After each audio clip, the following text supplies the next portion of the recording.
हाँ 13.6 गुणित Z square बटा N square eV. Kinetic energy वो है 13.6 गुणित जेड का स्क्वायर बटे एन का स्क्वायर ईवी। इलेक्ट्रॉन वोल्ट ना। देखो यहाँ पे 13.6 जेड स्क्वायर एन स्क्वायर था, यहाँ भी है, ठीक है ना।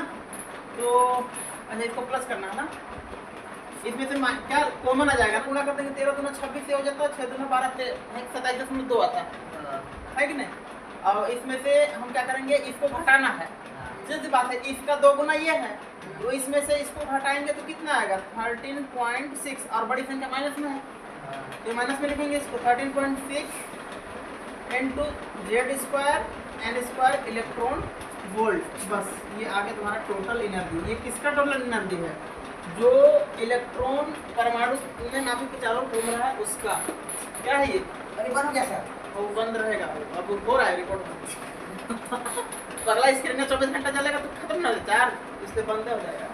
तो टोटल एनर्जी इतना आ गया, कितना है -13.6 इंटू कितना Z square upon N square electron. ये टोटल एनर्जी आ गया भाई।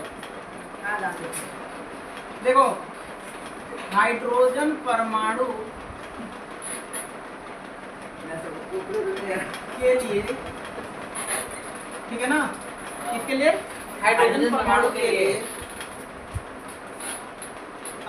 ऊर्जा स्तर निकाल रहे हैं। क्या निकाल रहे हैं, ऊर्जा स्तर, कक्षाओं की ऊर्जा स्तर ना, कक्षाओं की ऊर्जा स्तर, ठीक है ना। देखो अलग अलग कक्षा होगा ना, होगा कि नहीं कक्षा होगा, पहली कक्षा में, दूसरी कक्षा में, तीसरी कक्षा में। तो देखो यदि n इक्वल टू 1 हो, n बराबर कितना हो 1, इसका मतलब समझे क्या, पहला नाभिक है, मतलब पहला के जो नाभिक कहलाता है, हाँ पहला पहला है, मतलब इलेक्ट्रॉन कहाँ पर हो, पहला पर, ठीक है ना, पहले कक्ष या पहले कोष में उपस्थित है, ठीक ना। तो इसकी ऊर्जा कितनी होगी, इलेक्ट्रॉन की ऊर्जा या उस कोष की ऊर्जा कितनी होगी, ठीक है। तो उसके लिए हमें क्या करना पड़ेगा, फॉर्मूला क्या, देखो हाइड्रोजन परमाणु के लिए इसका जेड का वैल्यू कितना हो जाएगा बताओ। अरे परमाणु संख्या कितना होगा हाइड्रोजन का, एक होगा, एक रखो, ठीक है। अब ध्यान से देखना, हमें क्या निकालना है, इलेक्ट्रॉन की ऊर्जा निकालना है या उस कोष की ऊर्जा निकालना है ना।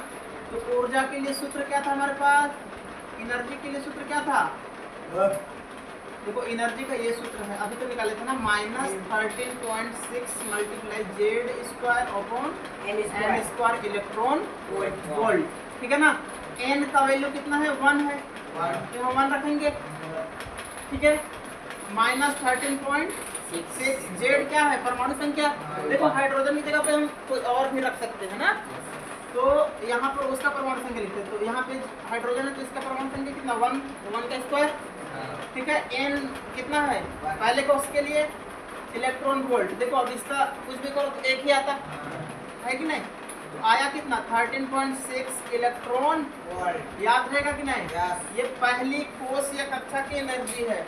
देखो ये हम परमाणु का अगर नाभिक मान ले और ये पहली कोष है, पहले यानी कि n इक्वल टू कितना है 1 होने देना, तो इसका एनर्जी कितना होगा 1 है ना। ये E1 है तो E1 का वैल्यू कितना हो जाएगा बेटा 13.6 इलेक्ट्रॉन वोल्ट, याद रहेगा कि नहीं। चलो यहीं पे हम दूसरा देख लेते हैं, ध्यान देना। यदि n इक्वल टू 2 हो, किसके लिए, हाइड्रोजन के लिए, मतलब इसका मीनिंग क्या है कि यदि इलेक्ट्रॉन कहाँ हो, दूसरे कोष में, हाइड्रोजन परमाणु किस में हो, दूसरे कोष में हो, ठीक ना, दूसरे कक्ष में। तो यहाँ पे देखो सेम टू सेम, जेड का वैल्यू तो अभी भी एक ही रहेगा, सीधे सीधे मान रखते चलते हैं, ठीक है ना। n का वैल्यू 2, ठीक है, -13.6 मल्टीप्लाई जेड का वैल्यू 1 का स्क्वायर, वही होता। यहाँ पे n का वैल्यू चेंज हुआ बेटा, कितना 2 का स्क्वायर इलेक्ट्रॉन वोल्ट, कोई दिक्कत। अब देखो ध्यान से, ये -13.6 होता, 1 का स्क्वायर 1 से मल्टीप्लाई करते इतना ही आता, और 1 कितना हो गया 2 2 जा 5 का स्क्वायर 4 होता है इलेक्ट्रॉन वोल्ट। अब इसका मल्टीप्लाई करो, 4 3 जा 4 या 12, यही होता ना, ऐसे माइनस में आएगा क्योंकि माइनस में है पूरा वैल्यू, ठीक है। 1 बचा और ये 6, तो 4 चौके पॉइंट लगाएंगे तो 16। Electron volt. मतलब अगर हम बात करें, ये अगर दूसरी कोस है, ये कौन है, n इक्वल टू दूसरा सेकंड है ना, 2 हो, तो इसकी एनर्जी कितना होगा भाई, माइनस 3.64 इलेक्ट्रॉन वोल्ट। दूसरे कोस या दूसरे कोस में जो इलेक्ट्रॉन पहले माइनस में है, पहले से माइनस में है, कोई भी चीज पहले से माइनस में हो, 2 से मल्टीप्लाई करोगे तो डिवाइड करोगे तो 3 आएगा, 2 3 जा, तो ये माइनस में तो माइनस में आएगा ना, तो ये माइनस में आ गया, बस हो गया।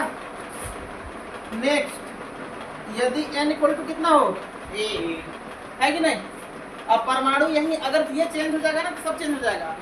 मान लो यहाँ पे अगर ऐसा कुछ दे दिया, लिथियम 2+, ठीक है ना, ये अगर दिया है, इसके लिए बोल दिया कि भाई तीसरे के लिए निकालो, तो फिर यहाँ पे बस Z का वैल्यू चेंज हो गया। लिथियम का एटॉमिक नंबर कितना होता है, 3, तो Z का वैल्यू कितना हो जाएगा, 3, बस।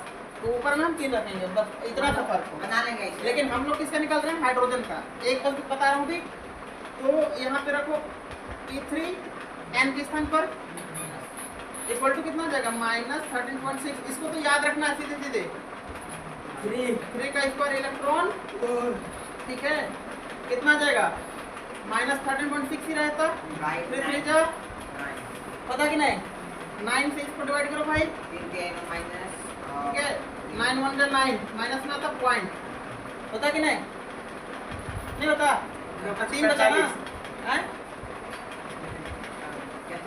कितना बचा, यहाँ 4 बचा ना, यहाँ 46, तो 9 5 45, 1 बचा, 9 कम 9, इतना ही आता, करके देख लेना, ठीक है।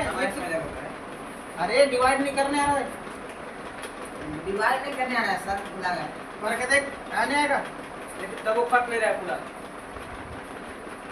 अरे भाई बार बार 1 1 आएगा, लो बार बार ये 1 1 आएगा, ज्यादा मन किया तो यहाँ पे बार लगा, लेकिन आएगा नहीं भाई। 9 को 1 से डिवाइड, 1 को 9 से डिवाइड करोगे तो कितना आएगा, 0.1 आएगा, और बार बार वो 1 1 1 जाता ही रहेगा। अच्छा ठीक है,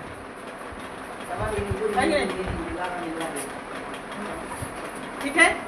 तो यदि हम तीसरे कोष की बात करें, n इक्वल टू कितना, 3, तो तीसरे कोष की जो ऊर्जा होगा कितना होगा भाई, माइनस 1.51 इलेक्ट्रॉन वोल्ट होगा कि नहीं। इसी टाइप से नेक्स्ट भी निकाल लोगे, पक्का, मतलब यहाँ यदि n इक्वल टू कितना हो, 4 हो, ठीक है ना, इसका वैल्यू निकाल के देखना, E4 का वैल्यू माइनस में 0.84 के आसपास आएगा, ठीक है ना, इलेक्ट्रॉन वोल्ट, 84 या 87 हो, ठीक है।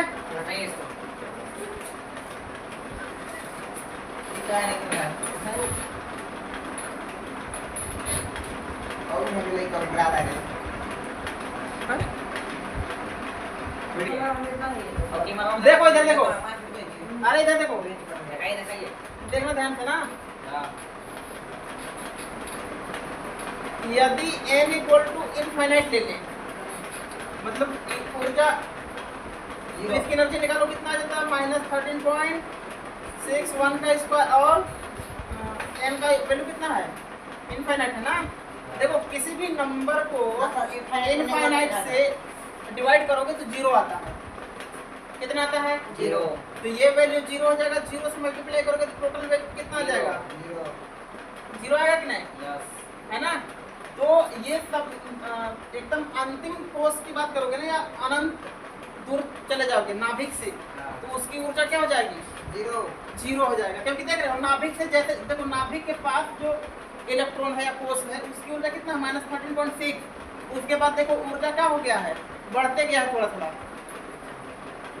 है कि नहीं, यहाँ पे माइनस 3.4, फिर माइनस 1.5, ऐसे क्या है ना, कोई दिक्कत, तो लास्ट में कितना हो जाएगा, 0 में पहुंच जाएगा। लेकिन कोर मॉडल एग्जाम में ठीक है, ये लास्ट है, इसको लिख लो।